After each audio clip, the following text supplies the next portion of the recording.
What is up, everyone, and welcome to the new season of Personal Finance Boss. What really made the break in the seasons is Ali going on a trip, essentially. So Oh yeah, that was the only reason. that's why that was we the only reason. decided to, maybe we should stop this or call this a season. Plus, we're at 25 episodes. 24, 25? 25. We did 25. We did That's not 25. bad. We That's did not 25. bad. Yeah. That's surprising, actually. No, it's like a nice round number. Usually TV series are like 24, 25 episodes. So Okay. Why not? Nice TV series. Plus, summer, people want time off. They're tired of listening to our voices. It's more you that wanted time off, so you went to, Singapore and stuff? I went to Singapore, Hong Kong. Went around. Yeah, cool. But yeah. That was a trip? It's very fun. What did you learn? What did I learn? That retail is going to cause the next financial crisis. Yeah. That is what I learned on my trip. What about the fact that you're taller than the average? That much was taller also, than the average. yeah. That was also very much taller than the average. Like, shopping for clothes was very, very hard. Did you actually find something that fit you? I found a lot. Yeah, I found stuff that fit. But the triple XL is like the medium here. Okay. Which was really funny. Okay. There was like a store I went in, and the lady told me, "Yeah, you're not gonna find anything here." So I was just like, even like the pants, she's like, "Yeah, we don't even make that length." Oh. Like for, Yeah, that happens to me here too. In Singapore, it was all right. Like, people were average height, but like in Malaysia, like really, and in Hong Kong, like super short, super skinny. Okay. Both men and women. But yeah, part of the culture change. Exactly, part of the learning experience. Yeah, which is a lot of fun. So I love traveling. Good. Learn a lot of stuff. Yeah. But yeah, start of school now, start of work, everything's picking back up again, market activities coming back around. Usually in summer it's a little bit quiet, so it's perfect time. September, people come back to work. Exactly. And then they realize, this has been going on. Yeah. Big changes, layoffs, new projects, new, let's not let that go to sleep. New roles, new positions. So yeah, perfect time to kick off a new season with newer topics and a new place, no longer my 1950s basement. Yeah, he has a 2010 era. No, it's 2014, I think. 2014? Yeah, but I mean, we're mostly probably going to film at his place now because he doesn't like coming here because there's no parking. Yeah. Anyway, on to the topic. As promised, this is gonna be part one of a few episodes on cryptocurrency. Why? Because there's so much we can say, and we want to try and say it as smoothly as possible. So we're going to break them up to try and do it so that you guys understand. And there's been a lot of media coverage on cryptos, like a lot of investment talk on Google Finance and CNN and everywhere. Yeah, that's because they're taking off. Stuff. Like Bitcoin. Yeah, exactly. Well, Bitcoin, when me and Julian actually started thinking about talking about Bitcoins in like May, I think it was like $3,700 or $3,300. Equivalent Canadian. And then it's now over 5,000. For what? So that was, a month and a half tops? Yeah. Like, no, in May. That was in May. It was like in May. Oh, okay. Like May, June, so 2 months. 2.5 months. Okay. But, like, regardless of the time period, even if it was a year, that's like over 60, that's like a 70% return. Yeah.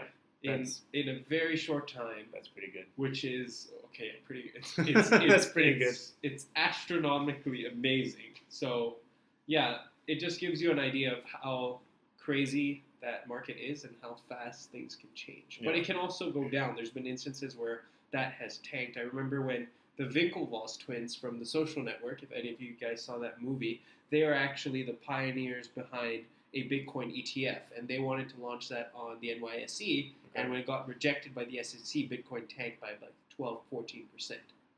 12-14%, that's not so bad. It's not bad, but it's not still. so bad because other cryptocurrencies went from something to nothing overnight. But there's so many out there. But anyway, let's get started. Yeah, so we cryptos. Talked about Bitcoin. What is it? Well, we can start with what is a cryptocurrency, right? So cryptocurrency, it's a medium of exchange, a way you can exchange funds around the world. There are very few intermediaries, and it's not... There's no intermediaries. Well, yeah. Well, there's a couple. Like, there's people. People are the intermediary. Yeah, but there's no, going over the general ledger and stuff. But yeah, there's no organization that's in charge of managing the currency. Like, it's Canada, decentralized. Yeah, it's decentralized. Yeah, in Canada, we have the Bank of Canada that decides, should we print money, should we shrink the money supply, based on inflation, interest rates, blah, blah, blah. So they do all that. But for Bitcoin, there's actually a fixed amount that's released every certain period of time, which we'll get talk about later. But what it is that you can send money around the world. You're not limited to like, email money transfer limited to 3,000, can't go outside of Canada. Mm-hmm. There's none of that. But the downside is when you convert your money into that currency, then you're subject to currency risk. And since this is quite volatile, I mean, maybe you can. There's a lot more risk. Yeah, maybe it'll benefit you or maybe not. Mm-hmm. So that's pretty much what it is. Bitcoin was the first one introduced in 2009. Mm-hmm. It was created by a pseudonym. So we don't know if it's one person, many people, a team, but we don't know who it is. But they go by the name of Satoshi Nakamoto. Maybe Japanese, I guess that would make sense. Around that area. But yeah, so that's how that all started. And then ever since Bitcoin, there's been a bunch of other ones like Ethereum and Litecoin and others that came around and disappeared. And there's always going to be this turnover. So the returns, say, investing in a new cryptocurrency may be much better than Bitcoin by like 3, 4, 5, 600% in a month. But since it's less tested and true, then you may lose your whole investment because there may be some loopholes in the currency that will scare people away. And remember, if you lose the investment, there is absolutely no chance of you recuperating it because there is no government backing, there's no legal backing, there's no regulatory backing, and there's no company backing it either. So it's not like a stock if they had some fraudulent events and that caused the stock to go bankrupt or whatnot, then there might be a chance of you recovering, or even with the bank, with the Deposit Insurance Corporation, but there's no chance with cryptocurrencies at the moment to even recover any of your investment. Yeah, and since it's decentralized, it makes sense. Why would the bank spend money and resources buying it if they're not even profiting from it? Mm-hmm. So that makes sense. And an example of this was, you heard about Mt. Gox, right? Mt. Gox? Yeah, that was like a big exchange for Bitcoin. I read about it. Yeah, and a couple years ago, they actually got hacked and they wiped out a lot of the people's accounts. So if you had, $2,000 worth of Bitcoin on that exchange, gone the next day. And the people who were responsible for it took about 7% of the overall Bitcoin dollar amount in circulation in the world. They stole 7% of it by raiding Mt. Gox and emptying pretty much everything. So that's obviously now the security is a bit better than what it was before, but just to give you a context or give you an example as to how this is not really regulated, right? And Bitcoin isn't necessarily legal everywhere around the world.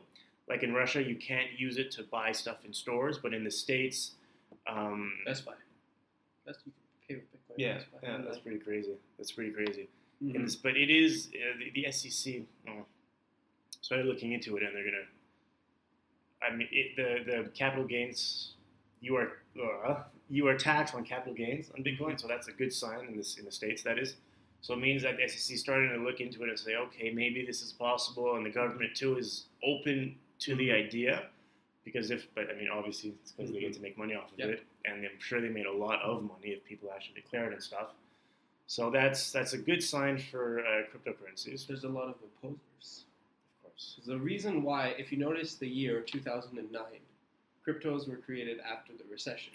And the reason why they were created is they realized that so many of these investment firms, the fraud and the cheating that they did with consumers and the huge fees they were taking, if you think of we do transactions, like when you do transactions with PayPal, when you do Western Union transfers, the fees that these guys are taking are so big. Western Union charges 7%.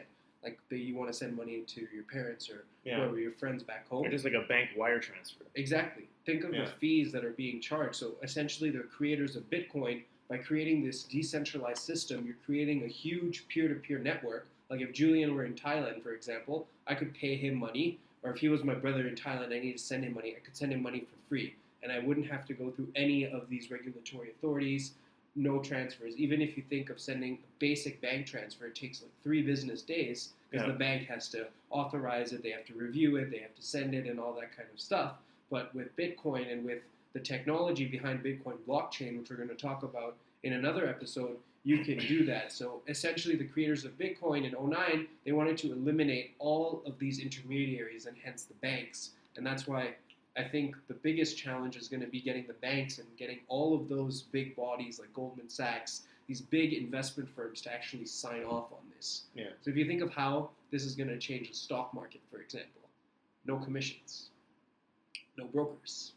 Like you wouldn't. Why though? You wouldn't have to go through Questrade. Why? You would just go directly to. You mean if they implement the same technology that exactly? Okay. Yeah. If you implement the technology behind Bitcoin, there's two things with crypto. One is the currency, which is Bitcoin, and the second is the technology that it runs on. Yeah. So there's a potential for two implementations. Yeah. One is like establishing cryptocurrency instead of fiat currency, which is paper money, and the implementation of blockchain into businesses. Okay. So then, if you think of in the context of the stock market, you would eliminate all of those entities. That would have to be like that's going to be a dramatic, like a huge. But they would have to choose to implement it. Exactly. And they wouldn't. Exactly. Because it would run them out of business. This is where I think Bitcoin and blockchain. This is where. So we can create an alternate stock market, maybe. I don't know. Run but side by side. This is where the barrier runs, and in terms of like implementing it, money has to have like a medium. It serves as a medium of exchange. It has to have a standard of value. There has to be regulatory backing behind it, and usually it's like the books are kept in that currency. Like all books are kept in dollars. Now, like Best Buy, for example, with Bitcoin, they start accepting it, tracking that in terms of financial reporting. Usually, in terms of foreign exchange transactions, you take the day at the end of the day, you take that rate, and that's what you use. But if we think of Bitcoin, that rate changes almost every second. Yeah. That thing changes. So how they're going to incorporate that, and Bitcoin you could break up also into like little units. Like you can buy like 0.01% of a coin. Exactly. So it's going to be interesting to see how that kind of meshes in with the overall thing. Economy. The overall economy, but the value of Bitcoin is still rising. Yeah. So there's so much. I don't know if it's probably speculation, a lot of it for sure. But just the but then again, maybe we're just at the beginning. Maybe one Bitcoin is going to be worth $20,000 in 3 years from now because it's going to become a more global currency, a more accepted currency, less risk associated to it. So maybe now we think 5,000, 6,000 is huge, but maybe it's going to be 20,000 by the end of the year. Yeah. We don't know because we've never seen something like this before, and it's still around. Well, it's like tech stocks in the 90s. People were like, "Oh, it's $10." No, it's dot-com bubble. Exactly, the dot-com bubble. And I'm not going to say we're in like a crypto, in a Bitcoin bubble or an Ether bubble. So I don't know so much about it. I'm not an expert in it, but it could be. It would be if the bubble were to burst. It would be a complete the cryptocurrencies would all die. It's like this is not accepted. Boom, stamp. Yeah. Then that's it. You're done. Mm-hmm. So the dot-com bubble, there was a reason for it, but I don't know. Here's the thing.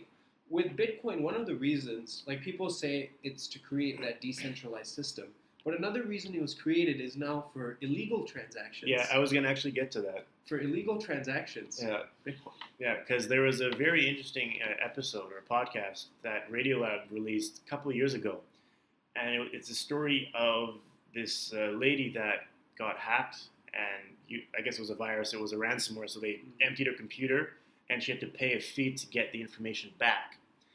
And she needed to pay through Bitcoin, and this was maybe 3-4 years ago, maybe, I don't remember exactly when I heard it, but Bitcoin back then wasn't the same thing as it is today, so she needed to go to a Bitcoin ATM, and she had to drive across the country, and then at the ATM, when it says, okay, what's the purpose of you using the machine, or what are you using the Bitcoins for? One of the options was ransom money.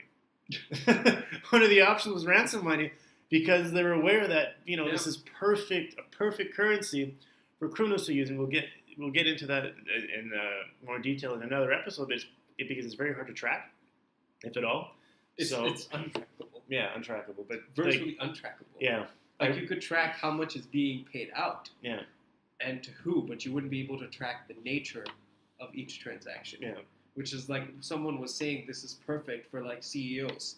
You could see how much, like in terms of their bonus, how much it's getting paid, and like when, and then why, but you wouldn't know why. So then it just incorporates more accountability, and hence like the decentralized thing.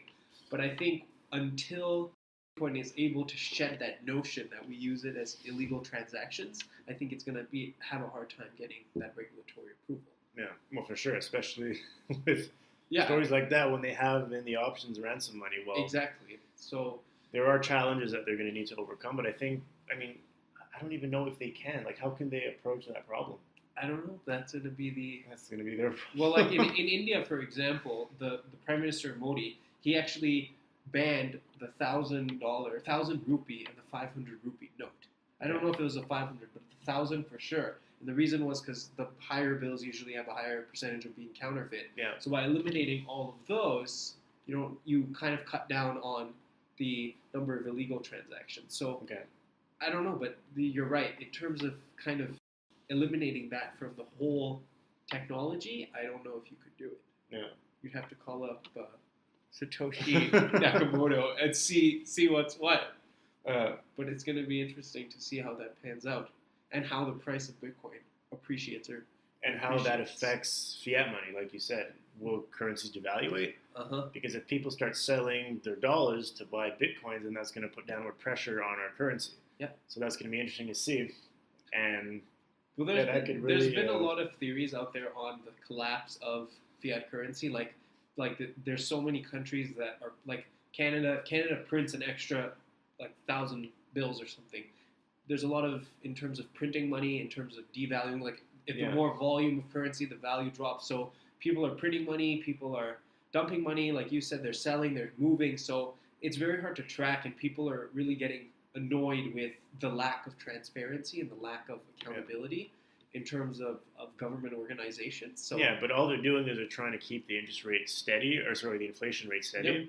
So that's why they print more. But with Bitcoin, it's gonna, like, every 2 weeks they release a fixed amount, and this amount is halved every 4 years. So at some point, like, we already know how many Bitcoin are gonna be in circulation, and that's it. So there's an end game. So you can't. It prevents like inflation of the currency, because you can't just keep printing, and then. But if the number of Bitcoins stop at one point, and people need Bitcoins, wouldn't that just push the value up higher? Exactly. And just keep it going higher and higher. Yeah, but it doesn't inflate the currency because. Yeah, but then that voids the policy of money, which is it retains its standard of value. Like a $20 bill today is not going to be a $25 bill tomorrow. No. But like one Bitcoin could be 20. But no, see because the $20 bill today might not be $25 tomorrow, but it might be $25 tomorrow if you exchange it into euros or if you exchange it into US. So that's the thing, because now we're seeing Bitcoin as, to spend a Bitcoin I need to convert it to Canadian and then I spend it. But Bitcoin can be spent. Like a loaf of bread can be worth 0.0002, and it's always worth that. So even if the value of the currency goes up tenfold, I mean, obviously they're going to readjust the price, but if it goes up 3%, then the loaf of bread will still be 0.0002 until they adjust it for like the inflation in the currency. But this is going to be an interesting topic and a topic for next week, where we're going to talk about Bitcoin mining and how Bitcoin gets released and the whole process of like solving the equation, and then who gets the reward for solving that. And then we'll talk about blockchain. Yeah. And then the whole thing as an investment. Yeah, I mean, as an investment, just look at a graph, and then you can see what type of bumpy ride you would be embarking on if you were to invest in. But it can very well be a great investment. I don't know what the future of Bitcoin holds for itself. Personally, both of us are not invested in. Yeah, but I have a friend that he bought. I think he bought $100 or something. Well, he just made a 66%. Yeah, he made a 66% return on $100, but still, why not? It's good. But I think he lost half the value first, and then it shot back up. Oh yeah, because Ether had the flash crash. I don't know if that's. I don't think it was a flash crash. It was over a couple of days. I don't know. It was like maybe a month ago. But yeah, Ether had a flash crash where it dropped from I think 600 to a dime. Just there was some sort of glitch in the network or something. But yeah, it dropped that much, and people were so scared. Yeah, no kidding. Anyways, guys, thanks for joining in. This was episode 1 of the new season. And as usual, we look forward to hearing your comments, your feedback, or if you have any topics you want us to discuss, let us know. You can contact us on our Facebook page, by email at personalfinanceboss@gmail.com. Yep. What else? We're so old school. We need to be more up to date on social media. But anyway, we will keep you posted. All right. Have a great night, day, afternoon.